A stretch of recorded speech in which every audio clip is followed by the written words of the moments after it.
Yeah. Binubuo ko na siya ulit mga kageng-geng.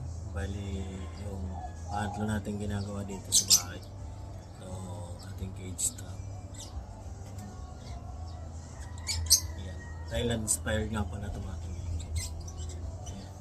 Dahil sa sobrang hilig ko sa paghahunting ng ibon.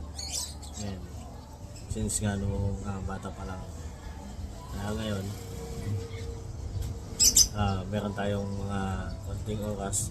Ito yung ginagawa kong libangan. Imbes na sigarilyo o magbisyo, ito yung pinagkakabalahan ko mga kaibigan. Ito yung ginagawa kong bisyo.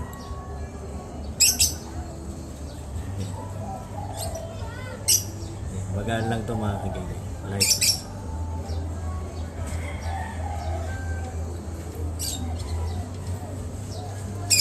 Update ko kayo mga kageng-geng pag natapos na ito. Pakita ko ulit sa inyo.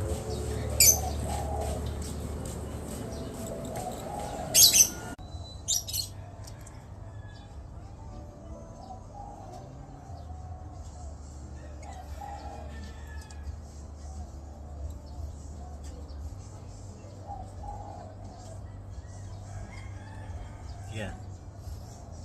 Binubuo ko na siya ulit mga kageng-geng. Bali, yung pangatlo natin ginagawa dito sa bahay. So, ating cage trap.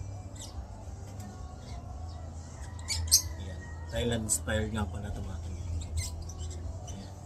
Dahil sa sobrang hilig ko sa paghahunting ng ibon. Yan. Since nga nung bata pa lang. Kaya ngayon, meron tayong mga konting oras. Ito yung ginagawa kong libangan.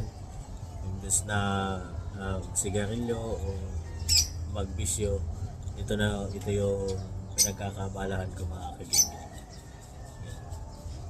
Ito yung ginagawa kong bisyo.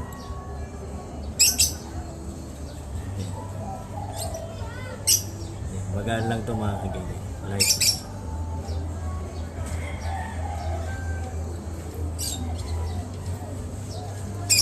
Update ko kayo mga kageng-geng pag natapos na ito. Pakita ko ulit sa inyo.